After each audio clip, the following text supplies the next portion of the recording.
দিয়েছি, না চাওয়ার সত্ত্বেও গল্পে এই সিনটা আনতে হয়েছে, যেটা অনেকেই মেনে নিতে পারোনি। কিন্তু অনেক সময় বাস্তবতাটা আমাদের এক্সপেকটেশনের বাইরে থাকে। সো যেটা হয়েছে সেটাকে একসেপ্ট করে আমাদের এগিয়ে যাওয়া উচিত। তো কেউ আর মন খারাপ করো না। তো চলো ভিডিওটা স্টার্ট করা যাক, আর কমেন্ট করে জানিও এই পার্টটা তোমাদের কেমন লেগেছে। ব্যথায় চোখ কুচকে ফেললোতে বিছানার চাদরটার সাথে সাথে খামচে ধরতে চাইল, কিন্তু আফসোস সে একটুও পারল না। বা হাতের রগটা প্রচন্ড ব্যথা করছে। রাতের এই টাইমটা তার জন্য যন্ত্রণার। অসহনীয় ব্যথায় চোখ মুখ খিচে ফেলেছে তে। দুই চোখের কিনারা দিয়ে মোটা মোটা দুফোঁটা অশ্রু গড়িয়ে পড়ল। সেটা দূর থেকে দেখতে পেয়ে দীর্ঘশ্বাস ছাড়ল কেউ। হতাশায় চূর্ণ হয়ে নিজের রুমে ফিরল সে। অলস পায়ে জানলার কাছে এসে পকেট থেকে ফোনটা বের করলো।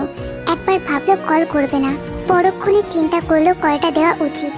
কানে ফোন এঁটে চাঁদহীন আকাশে তাকিয়ে আছে সুগা। রাত এখন 2টোর একটু বেশি। কলটা রিং হচ্ছে, তার মানে ওই ব্যক্তি এখনো জেগে আছে। বড় করে ঢোক গিলল সুগা। আজকাল সে ব্যক্তিকে ফেস করতে প্রচন্ড ভয় লাগে। সে আর আগের মতো নেই। তার মধ্যে যেন জ্বলন্ত আগুনের টকবকে ভাব কাজ করে। কথা বলতে গেলে অদ্ভুত ঝাঁঝের কথার সাথে কথা বলে সে। শক্ত ভঙ্গিতে কাট স্টাইলে আচরণ করে। বিশেষ প্রয়োজন ছাড়া মুখ খুলতে চায় না। একটা প্রশ্ন জিজ্ঞেস করলে খুব অপেক্ষায় থাকতে লাগে, নয়তো সংক্ষিপ্ত জবাব বুঝিয়ে মুখ ঘুরিয়ে নেয়। জিহুর মৃত্যু ঝড়ের মতো তাণ্ডব চালিয়েছে, বিধ্বস্ত করে দিয়েছে সব। কেউ কোথাও আগের মতো নেই। প্রত্যেকটা মানুষের জীবন তছনছ হয়ে গেছে। সবাই কঠিনভাবে ভেঙে পড়লেও জন জাংকুক এখন অটল। তার স্বভাব, চাল চলন, কথাবার্তার মার্জিত রূপ সবকিছুই আরও চমকে দেওয়ার মতো হয়েছে। বিগত দিনের ঘটনাগুলো জাংকুক নামক শক্ততেজী পুরুষকে চরমভাবে পাল্টে দিয়েছে। মোট কথা, আজকাল তার আচরণ হিংস্র অগ্রাসী। তাকে দেখলে বুকটা আতঙ্কে কেঁপে ওঠে। রীতিমতো প্রচণ্ড ভয় লাগে। মনে হয় যে কোনো মুহূর্তে পৈশাচিক রাগটা দেখিয়ে ফেলবে সে। অমন রাগ, অমন তেজ সহজে দেখা যেত না, অথচ এখন আগ্নেয়গিরির টকবকে লাভার মতো রাগে ফুঁসে ওঠে সে। সুগা জানে আজও নীরবতার দেওয়াল ওপাশ থেকে ভাঙবে না। বাধ্য হয়ে নিজেই তখন প্রশ্ন করে বলে, কেমন আছিস দোস্ত? প্রশ্নটা বুঝি ঠিক হলো না। ওপাশের ব্যক্তিটা এখন প্রাণঘাতের চেয়েও কম কিছু না। কিছুক্ষণ আমতা করলেও শেষমেশে মধ্যা কথায় ফিরে আসলো সে। ওর শরীরের অবস্থা খারাপ জাংকুক। বাধ্য হয়ে ডাক্তাররা এখন রক্ত দিচ্ছে। একটা বার যদি বুঝতিস ওর কেমন অবস্থা হয়ে গেছে। তুই যে শয়তানের মতো আচরণ করেছিলি, এটা কি ঠিক? তুই কেন বুঝতে চাস না? ও তোর প্রতি পুরোপুরি উইক হয়ে গেছে। ও মরে যাচ্ছে জাংকুক, মেয়েটা মরে যাচ্ছে। কল কর ওকে প্লিজ। একদমে কথাগুলো বলে ফেলল সুগা। কথা বলতে বলতে তার গলাটা কখন যে উঁচু হয়ে গেছে বুঝতে পারেনি সে। জাংকুক এখনো চুপ করে আছে। উত্তর না পেয়ে দুই চোখ বন্ধ করলো সুগা। জানালার ডান দিকটার পর্দাটা বাতাসে নড়ে চড়ে তার মুখ বরাবর মৃদু স্পর্শ করলো। বাতাস কমে যেতে পূর্বের মতো থেমে গেল পর্দাটা। জিহুর মৃত্যুর 3য় সপ্তাহেও সুস্থ হয়নি তে। নিউমোনিয়ার মতো শীতল ঘাতী রোগে আক্রান্ত হয়ে পড়েছে। মাঝে মাঝে শ্বাসকষ্টের সমস্যা দেখা দিলে অক্সিজেন নেওয়া লাগে। জিহু যখন সমুদ্রের উত্তাল জোয়ারে ভেসে যাচ্ছিল, তখন সবাইকে উপেক্ষা করে জলেতে ঝাঁপ দেয়তে। সমুদ্রের নোনা জলেতে সাঁতারের দক্ষতা না থাকায় ব্যর্থ হয়ে পড়ে। তার নিজের শরীরটাও যে সুস্থ না সেদিকে লক্ষ্য করেনি সে। আদরের জিহুকে অমন অবস্থায় বাঁচানো তো দূর, নিজেই জলেতে নেতিয়ে পড়ে। ওই সময় ব্যর্থ সুগারা তীরের কাছে আয়ুর চিৎকার শুনতে পায়। পরিস্থিতির ভয়াবহতা বুঝতে পেরে তাড়াতাড়ি থেকে উদ্ধার করতে ছুটে যায়। ভাগ্য ভালো, তে বেশি দূর তলাতে পারেনি। তীরের অনেকটা কাছাকাছি ছিল বলে দ্রুত উদ্ধার করা হয়েছে ওকে। সেই থেকেই মানসিক অবস্থা চুরমারদের, শরীরটাও তালে তালে ঠিক খারাপের দিকেই যাচ্ছে। জাংকুক সিভিল ড্রেসে অফিসার গাড়িতে ওঠার সময় সুগার কাছে পাষাণের মতো দায়িত্ব বুঝিয়ে যায়। তেকে যে করেই হোক বাপের বাড়িতে পাঠানো চায়। জাংকুক কেন এমন আহমকের মতো কাজটা করেছে সেটা কিছুই জানতে পারেনি সুগা। অনেকবার জিজ্ঞেস করেও জাঙ্কুকের কাছে কোনো উত্তর মেলেনি। ওকে গ্রামে পাঠাচ্ছিস কবে? অনেকক্ষণ পর উত্তর এলো। ভাবনার দুয়ার থেকে ছুটে এলো সুগা।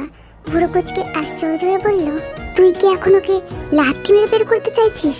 তোর বউ যে অসুস্থ, তুই কি বুঝতে পারছিস না? এবারও ওপাশ থেকে নীরবতা আঁকড়ে ধরলো।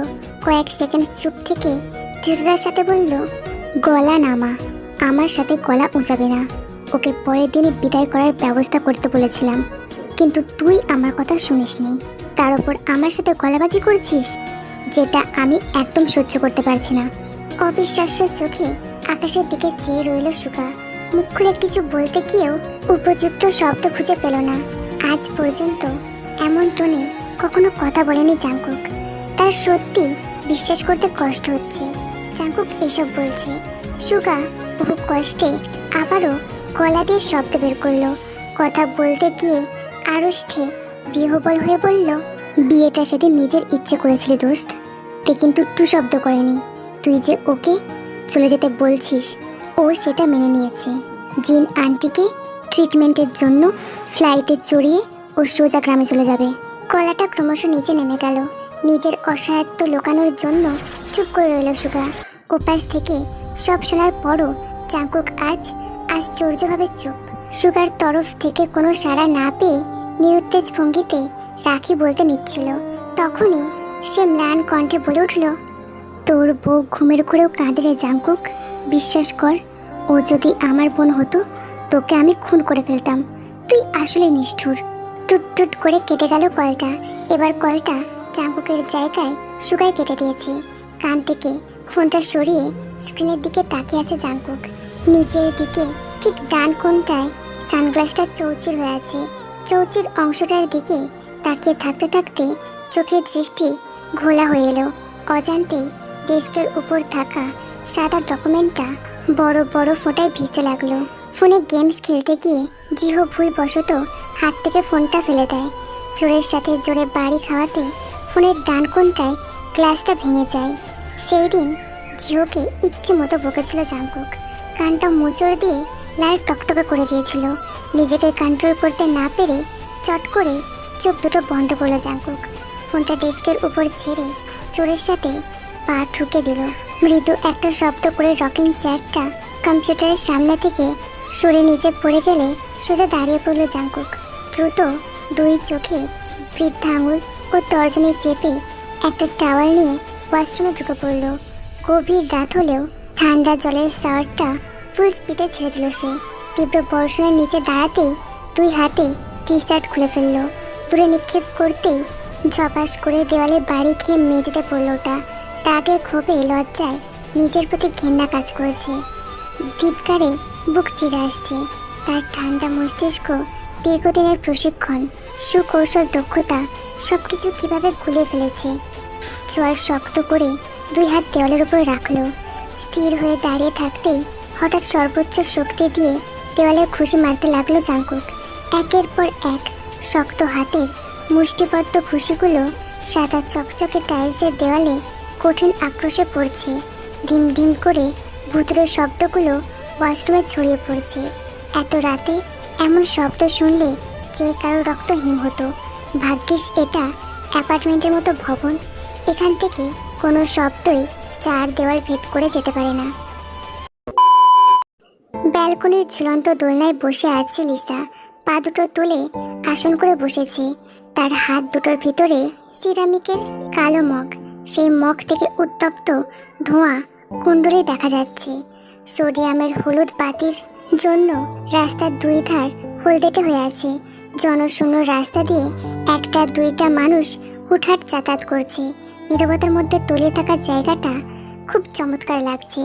দোলনার বুনন শৈলীর দেওয়ালে পিঠ হেলান দিয়ে লিসা মগটায় দুই ঠোঁট চেপে ছোট্ট চুমুক দিল। জিভের তেঁতোর স্বাদটা ঠেকতেই আরামে চোখ বন্ধ করলো। চেষ্টা করলো স্মৃতির পাতাগুলো হাতড়ে দেখার। মা নেই, মা দেখতে কেমন জানা নেই। মায়ের স্নেহটা কতটা মধুর তা জানা নেই। খুব ছোট থেকে আদরহীন জীবনে বড় হয়েছে। বাবা মস্ত বড় পলিটিশিয়ান, দেশের ক্ষমতাধর ব্যক্তিদের সাথে ওঠা বসা তার। এমনও হতো বাবা অনেক দিন পর্যন্ত বাড়ি থাকতো না।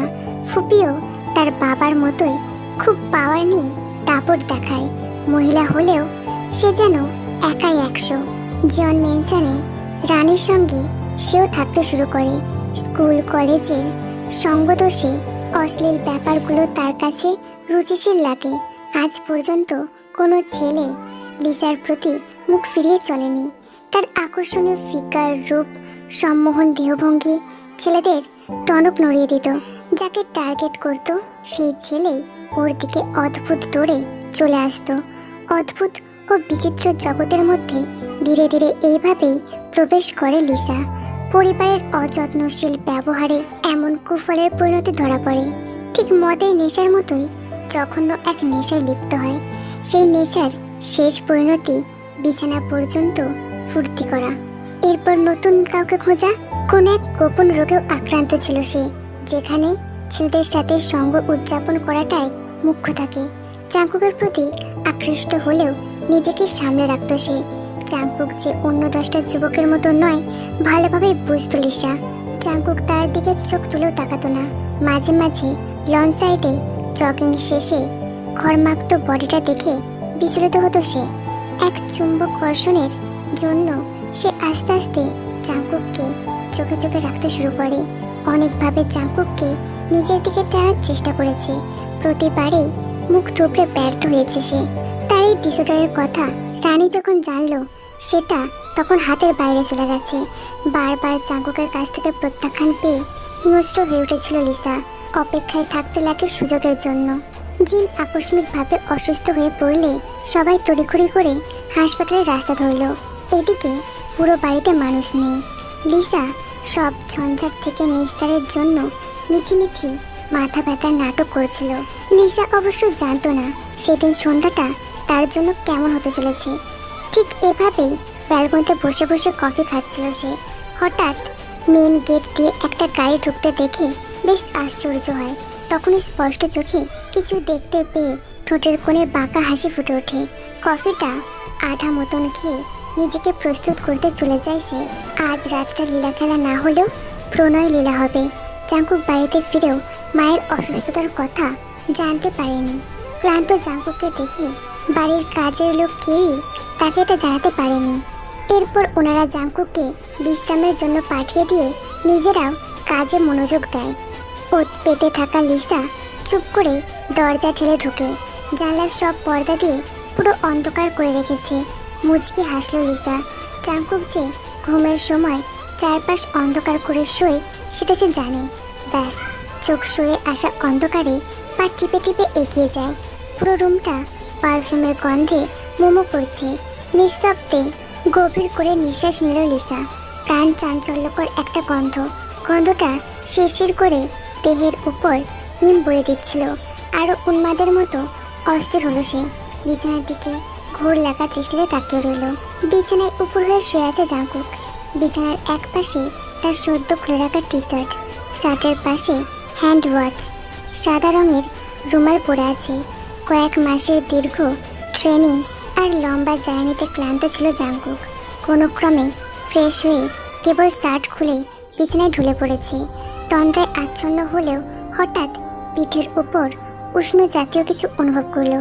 তন্দ্রার ঘোর ভেবে সেটাকে ইগনোর করলেও হঠাৎ পুরো পিঠের উপর 5 আঙুলের কারো স্পর্শে চোখ খুলল জাংকুক। অন্ধকার রুম। নির্ঘাত এই অন্ধকার রুমে কেউ ঢুকেছে। কে ঢুকলো? তন্দ্রা বিঘ্ন মাথাটা তৎক্ষণাৎ কিছু ঠাহর করতে পারলো।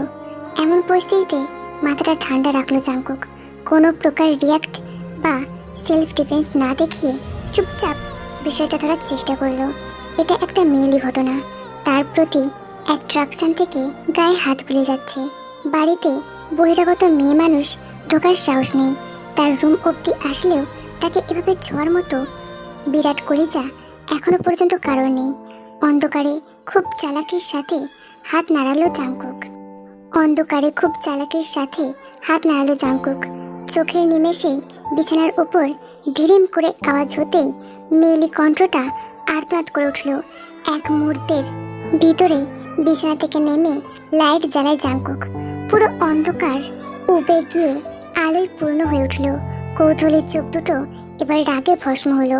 তীব্র হুঙ্কারে চেঁচে উঠল জাংকুক। সোজা সাপটা তুই সম্বোধন করে বলল, তুই আমার রুমে কিভাবে ঢুকলি? লিসা ডান হাতের কবজিটা বোলাতে বোলাতে চোখ খুলে তাকালো। ব্যথায় আর্তনাদ করতে করতে বলল, তুমি আমাকে তুই তুকারি করছো কেন? রাগে জাংকুকের নাক বুক ক্রমশ ফুলে ফুলে উঠছে। মুখটা রক্তিম হয়ে কপালের দুই পাশ নীল রক ফুটে উঠেছে। রাগটা কোনো ক্রমে সংবরণ করে তেজালো কণ্ঠে বলে উঠল, তুই ফটাফট আমার রুম থেকে বের হবি। আমার সামনে পড়ে থাকলে তোর মান সম্মান কিচ্ছু থাকবে না। এক্ষুনি বেরিয়ে যা।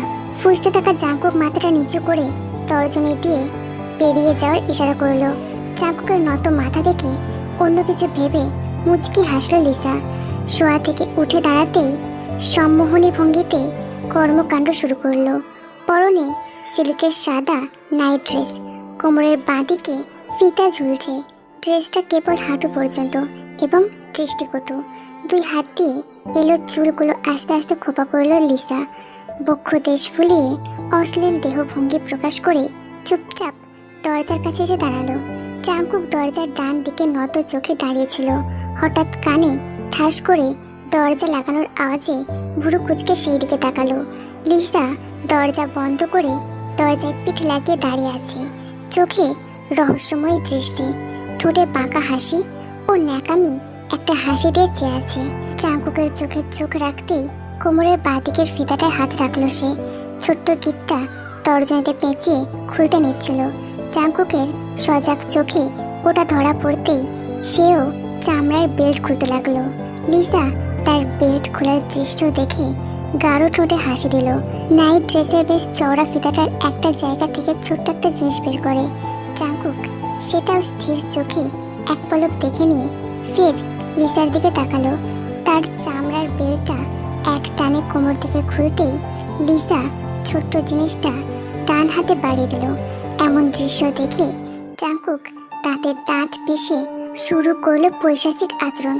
প্রত্যেকটা পৈশাচিকতা রুমের ভিতর কাঁপিয়ে দিচ্ছে।